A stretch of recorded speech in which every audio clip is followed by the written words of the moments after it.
qu'il faut absolument qu'on fasse monter en valeur ajoutée tout notre système de santé, c'est-à-dire au fond qu'il faut que l'hôpital s'occupe des gens qui ont besoin d'aller à l'hôpital, que les médecins s'occupent des gens qui doivent aller chez le médecin et qu'on étende les compétences de ce qu'on appelle les gatekeepers, c'est-à-dire les portes d'entrée dans le système de soins, en particulier les pharmaciens et la médecine à distance. Donc moi, je me concentrerai vraiment sur les compétences des pharmaciens et de la médecine à distance pour désengorger la médecine générale, la médecine spécialisée bien évidemment et l'hôpital, et aussi pour être en capacité de revaloriser les rémunérations des médecins et les rémunérations à l'intérieur du système hospitalier. On ne pourra le faire que si on instaure un gatekeeper. Ça, c'est le premier sujet.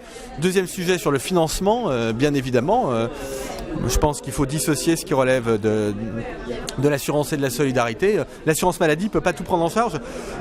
Elle est configurée pour prendre en charge des dépenses qui augmentent de 2,5% par an, mais les vraies dépenses de santé, elles doivent augmenter de 4 à 5% par an. Donc, vous voyez que c'est le double. Donc, il faut absolument que les complémentaires santé soient en capacité de prendre en charge ce qui ne pourra pas rentrer dans l'ONDAM ces prochaines années. Donc il faut vraiment redéfinir plus précisément le rôle des complémentaires santé. Et puis le troisième sujet, un sujet un peu plus technique, mais si j'étais président de la République ou même ministre de la Santé, l'une des premières choses que je ferais, c'est que je convoquerais une commission.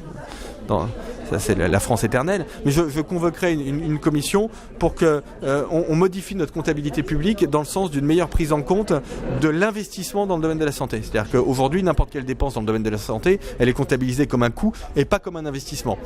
Parce que pour des raisons historiques, qui sont d'ailleurs liées notamment à l'Europe, notre système de comptabilité publique est fait comme ça. Je pense qu'il faut changer ça. Quand vous achetez un robot chirurgical ou quand vous soignez quelqu'un de l'hépatite C, c'est pas seulement un coût, c'est un investissement, et donc qui doit être comptabilisé comme tel dans le système de comptabilité publique, et ça n'est pas le cas aujourd'hui, et ça je pense qu'il faut le modifier.